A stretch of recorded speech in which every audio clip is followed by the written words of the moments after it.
Then the job was in, okay, within that framework, all of the new units within the organizations, how are they going to reflect that in what they did? Yeah. You know, so. And you can set up your teams to actually to do all that. And so they had teams within the whole organisation figuring out how we're going to make this happen in the new organisation. But the whole thing was there is a new one, right? Now that was okay because actually they got a name change and everything as well at the time, so that in a way there was a new organisation coming in and it helped. Yeah. But the bit that I saw there was trust. And trust was there. Trust basically meaning that people do what they say they're going to do. Yeah. Right.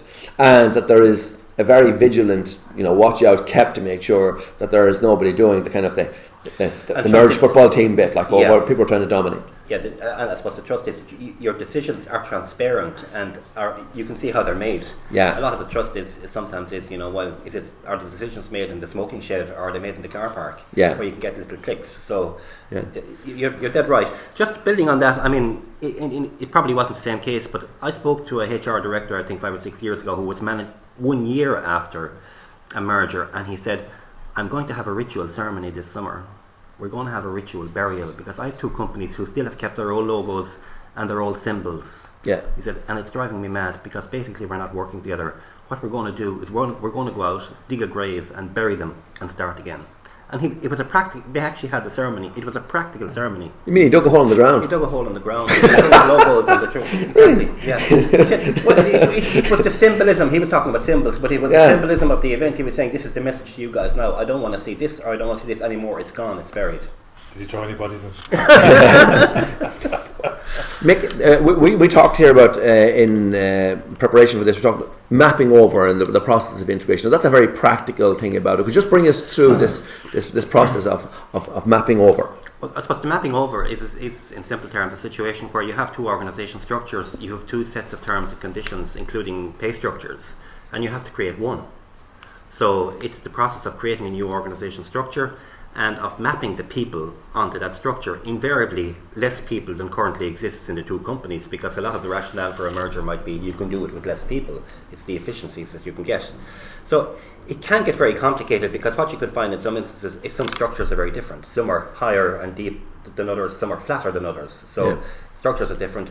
Is it a blank sheet of paper, basically? It can be a blank sheet of paper. It can be sometimes, if there is a dominant partner, sometimes, or if one company can say, recently I was involved in a case where one company was taking over another and it was a merger, but they had just changed their structure and says, we're keeping our structure, we're mapping over the other company onto our structure.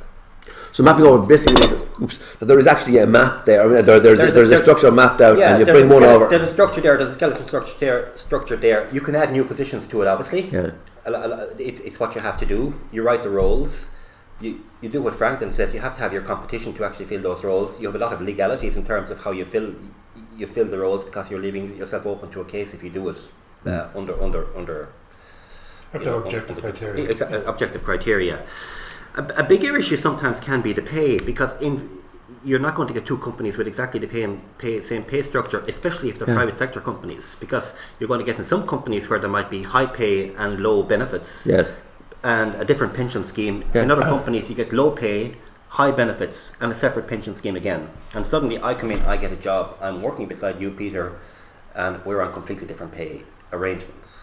But we were involved, 3 of us were involved in an organisation fairly recently where one group had high pay and low perks, the other one had high perks and low pay, and everybody wanted high perks and high pay, which is natural enough. Of course. And that's where the race to the top, and that caused some problems, and it eventually got sorted, but over a long period of time, and with the industrial action and everything at the end of the day, wasn't there? It was a big sense. I mean, there had to be a map outlined in due course when it was getting there. But Yeah. actually, I was involved in another one there recently. I was smiling when Nick was saying it, whereby, and this is just struck me as we were talking.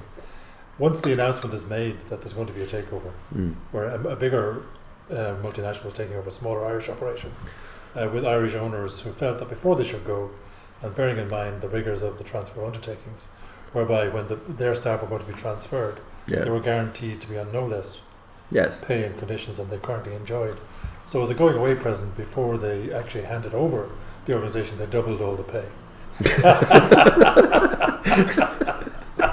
So how did that go? No, it didn't go down too well. Didn't go down too well at all. But and did that have to be accepted? Did that have to be accepted? It had to be accepted, yes, because unless it just reminds me that once you start the process at a very high level Yes. of acquiring or merging, you need to put in place, go back to the legalities, a very clear agreement and understanding as to who can do what in the process. Yeah, absolutely. Because you can't leave the freedom to somebody to go out and just say, actually we'll double the benefits and give them all 3 or 4 times the pay.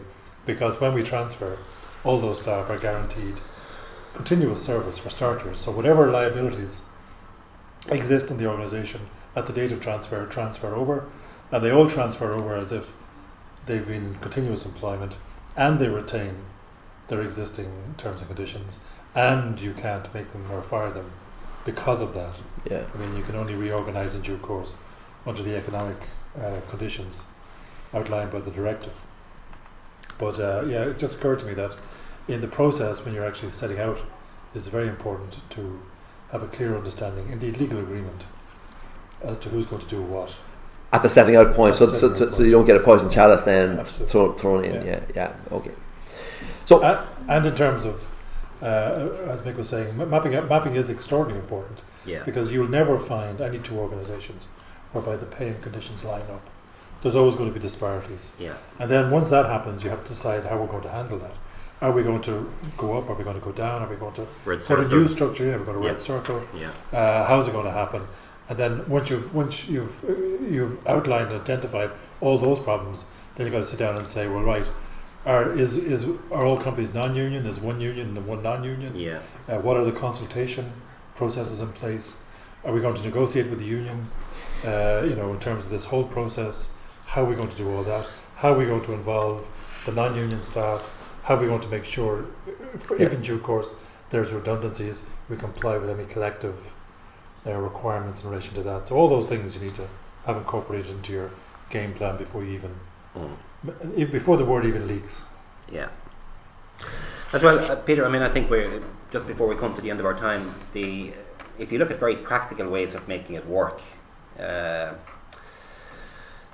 lot of the recent practices, certainly in America, is that for every merger you have a 100-day plan, because I think the thinking is the seeds of success or the seeds of failure are sown in the first 100 days. And it's almost like you can write a job description for your chief executive for that first 100 days. What are the decisions they need to make? How do they need to make them? And what working structures do they need to put in place to actually start to embed the type of company they need to have? What cross-functional teams or working groups do they need to put in place? What do they need to do on systems? What do they need to do on culture? What external help do they need to actually come in and, like we were saying, almost force or facilitate the integration that's going to happen at all levels of the